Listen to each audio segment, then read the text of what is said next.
teman-teman, jumpa kembali di Cikose Channel. Pada kesempatan kali ini, Cikose akan menceritakan film klasik Jet Li berjudul The New Legend of Shaolin, rilis tahun 94. Film ini merupakan penggabungan dari film kungfu dan komedi yang bercerita tentang kepahlawanan dari murid terhebat Shaolin, yaitu Hong Hye-kun. Dalam pengembaraannya, dia bersama putranya menjadi tunawisma dan pergi dari kota ke kota hanya untuk bersembunyi karena dirinya merupakan buronan pemerintah. Penasaran akan alur ceritanya? Silahkan tonton video ini sampai selesai. Ketika Hong Hye-kun kembali ke desanya, dirinya mendapati bahwa semua keluarga dan warga desanya telah terbunuh, dan yang berhasil bertahan hidup hanyalah putranya. Karena membawanya adalah hal yang berbahaya, Hye-kun akhirnya memutuskan untuk memberinya pilihan, antara mati atau ikut dengannya sebagai pemberontak.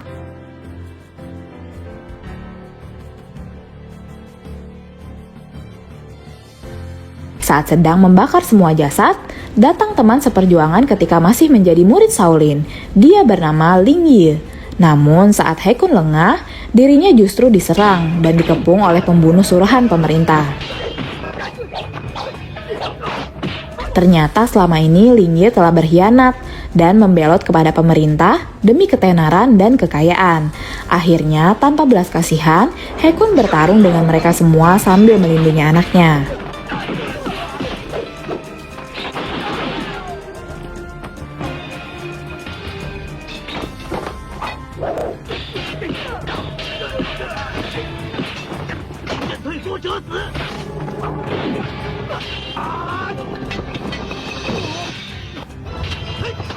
Hye-kun merupakan orang terhebat di Shaolin, dan dengan kehebatan jurus tombaknya, dirinya dengan mudah menghabisi Ling Yi.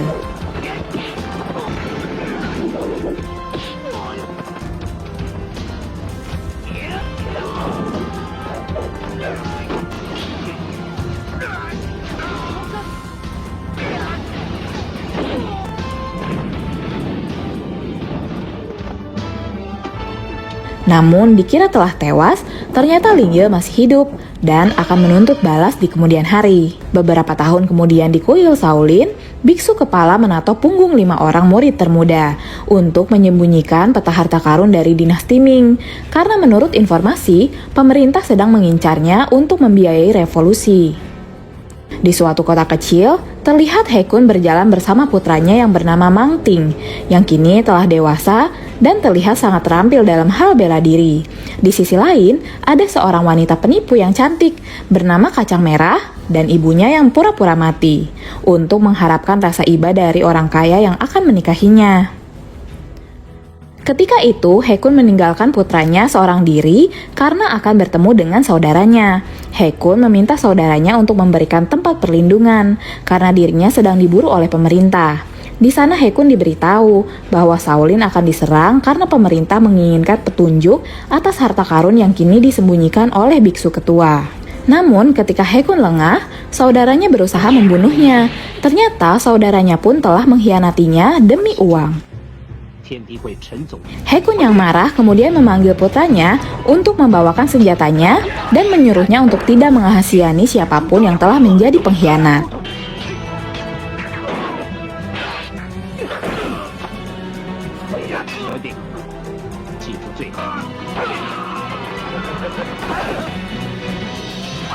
Melihat kejadian itu, Tuan Besar yang kaya bernama Tuan Ma menginginkan Hye-kun untuk menjadi pengawalnya dan mengajarkan kungfu di rumahnya.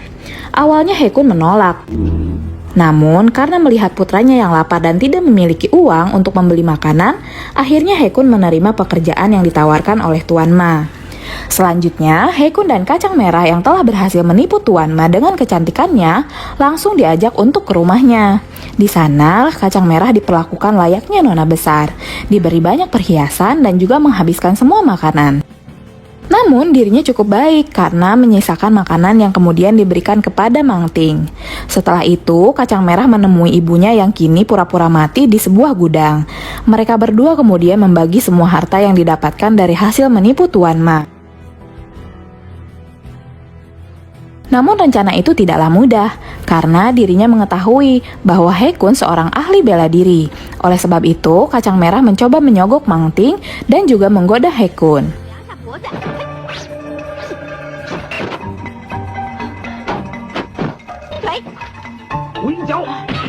Selanjutnya anak Tuan Ma yang nakal berusaha menjahili Mang Ting yang sedang berlatih.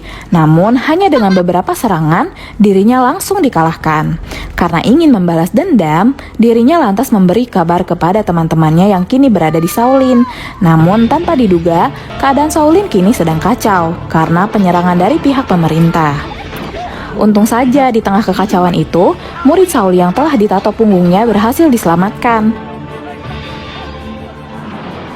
Namun ketika biksu kepala lengah, seseorang berhasil menyerangnya. Dia adalah Ling Ye, pengkhianat Shaolin yang ketika itu ternyata masih hidup setelah bertarung dengan He Kun. Penampilannya pun kini sulit dikenali karena dirinya berubah menjadi manusia racun, dan karena biksu ketua menolak memberitahu keberadaan peta tersebut, akhirnya dirinya dibunuh dengan keji oleh Ling Ye. Pihak pemerintah kala itu tidak menemukan satupun murid yang ditato punggungnya. Dan sialnya, mereka justru menemukan merpati penyampai pesan yang dikirim oleh anaknya Tuan Ma. Keempat murid Shaolin itu ternyata melarikan diri ke rumah Ma Chiu. Dan ternyata Ma Chiu merupakan salah satu dari 5 murid yang telah ditato punggungnya. Dan untuk sementara waktu, mereka semua bersembunyi dari kejaran pihak pemerintah di kediaman Tuan Ma.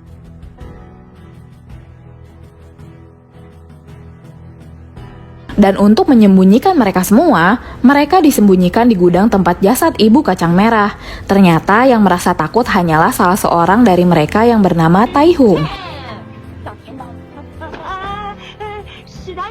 Dan untuk memastikan bahwa itu adalah mayat, mereka semua kemudian mengeroyoknya.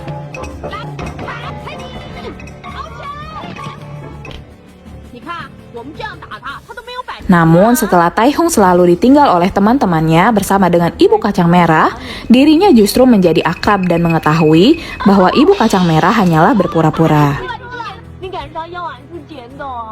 Keesokan harinya, Manting kembali berlatih, dan kali ini Ma Chiu bersama teman-temannya mencoba mengerjainya kembali. Namun hasilnya ternyata tetap sama, mereka semua kalah karena kehebatan kungfu Manting.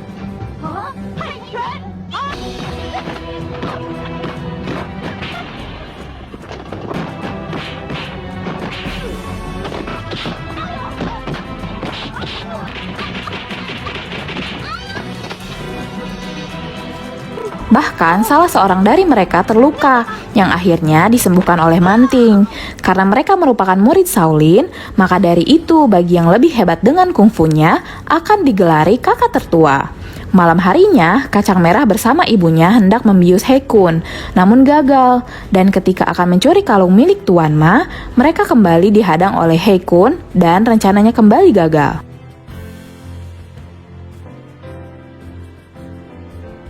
Beberapa hari kemudian diadakan pesta pernikahan antara Tuan Ma dan Kacang Merah. Namun saat He Kun menjaga kamar Kacang Merah, dirinya justru terjebak dan difitnah dengan kebohongan Kacang Merah, yaitu mengatakan bahwa He Kun akan memperkosanya. Karena kejadian itu, akhirnya He Kun dan putranya diusir oleh Tuan Ma. Selagi mereka berdua berjalan di kegelapan, datanglah iring-iringan pasukan dari pemerintah yang akan menyerang kediaman Tuan Ma. Dan saat itu, Manting khawatir atas keselamatan teman-temannya. Demi mendapatkan peta harta karun itu, pemerintah tega menghabisi semua tamu yang ada di sana. Bahkan, ibu kacang merah dan beberapa tamu pura-pura mati agar tidak dibantai. Namun itu semua sia-sia, karena akhirnya dirinya ketahuan.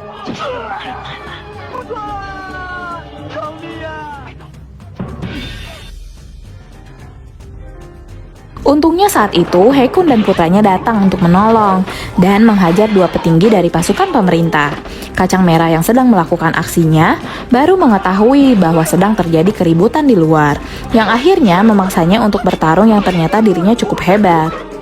Di sisi lain, persembunyian keempat murid Shaolin ternyata ketahuan dan berhasil tertangkap oleh Ling Ye.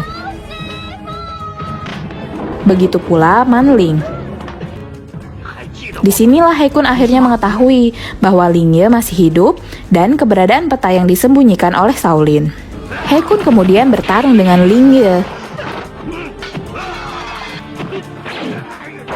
Sementara kacang merah mencoba membebaskan Manling.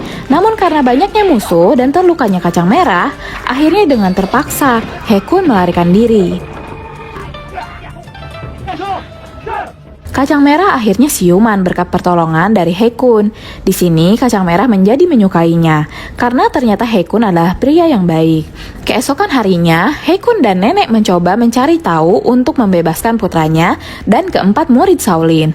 Bahkan nenek menjadi pengalih agar tertangkap.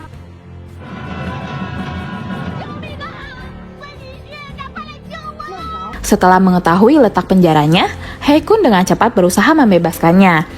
Dan setelah semua anak dan nenek berhasil dibebaskan, Haekun mencoba melawan Lingye seorang diri. Di sisi lain, Manling dan keempat murid Shaolin dihadang oleh salah satu petinggi pasukan. Dan karena tidak mempunyai pilihan lain, mereka semua mencoba melawannya. Dan berkat kekompakan mereka, mereka berhasil mengalahkannya.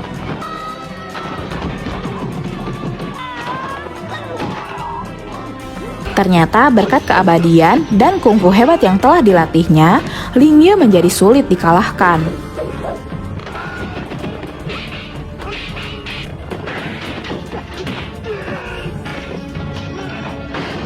Bahkan Haekun yang kini terluka karena racun terpaksa menggunakan peledak untuk mengancamnya. Untungnya Manling datang tepat waktu dan berhasil meledakkan Lingye.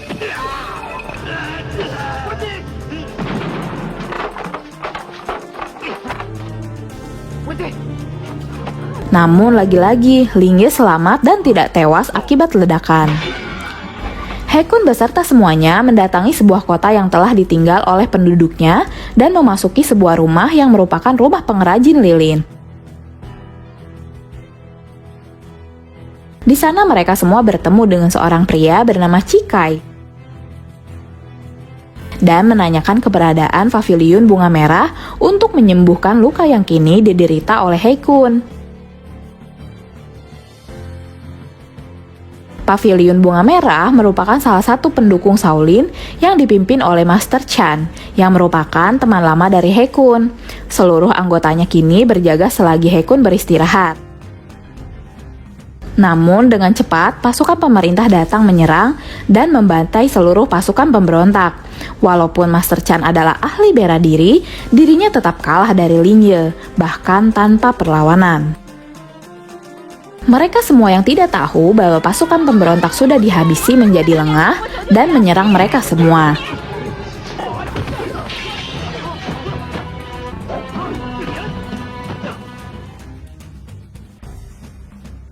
Nenek juga bahkan mengeluarkan keahlian jarumnya untuk melindungi anak-anak. Namun setelah semua prajurit dikalahkan, nenek harus bertarung dengan komandan pasukan yang merupakan ahli pertarungan jarak jauh. Mereka berdua akhirnya bertarung dengan keahlian yang sama, yang pada akhirnya komandan pasukan berhasil dikalahkan.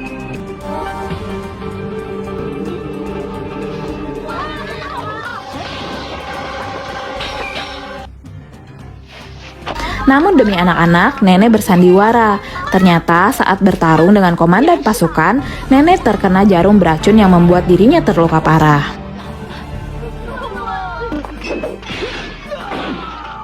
Mereka semua kemudian membawa nenek ke rumah patung lilin untuk meminta pertolongan. Dan ironisnya, nenek yang selama ini selalu berpura-pura mati demi menghidupi putrinya, akhirnya kini benar-benar tewas.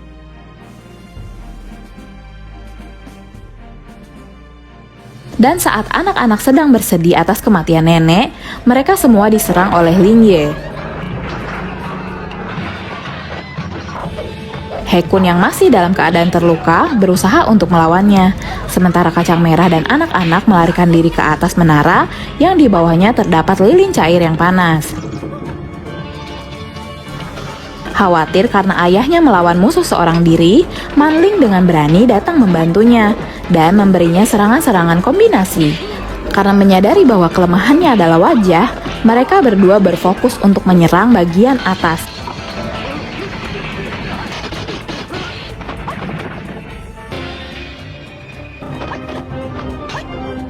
Namun tetap saja mereka berdua berhasil dipojokkan. Bersama dengan datangnya pertolongan dari Cakai, ternyata Cakai juga merupakan mantan murid Shaolin walaupun dirinya tidak begitu dikenal. Selanjutnya, di atas menara, salah satu anak berhasil ditarik oleh Ling Ye. Untungnya, mereka semua berpegangan agar tidak terjatuh ke lilin panas.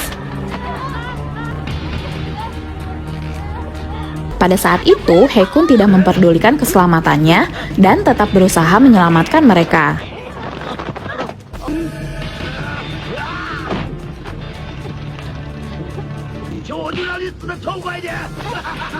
Dan selagi perhatian Ling Ye terfokus kepada yang lain, Man Ling langsung menyerang matanya. Ling Ye yang marah akhirnya berusaha mengejar Man Ling sampai bagian atas menara. Karena melihat hal itu, He Kun melompat dan mendorongnya keluar menara. Akhirnya dengan jurus tendangan tanpa bayangan, He Kun berhasil mengalahkannya karena Ling Ye jatuh tepat ke dalam cairan lilin yang panas. Di akhir film, setelah semuanya selamat, He Kun mengembalikan mereka semua ke orang tuanya. Dan demi keselamatan mereka semua, He Kun menghapus semua tato yang telah digambar. Dan salinannya akan dia bawa ke tempat yang aman. Sementara He Kun, Kacang Merah dan Man Ling pergi meneruskan perjalanannya sebagai keluarga yang baru. Terima kasih karena sudah menonton film ini sampai selesai. Sampai jumpa kembali di video selanjutnya.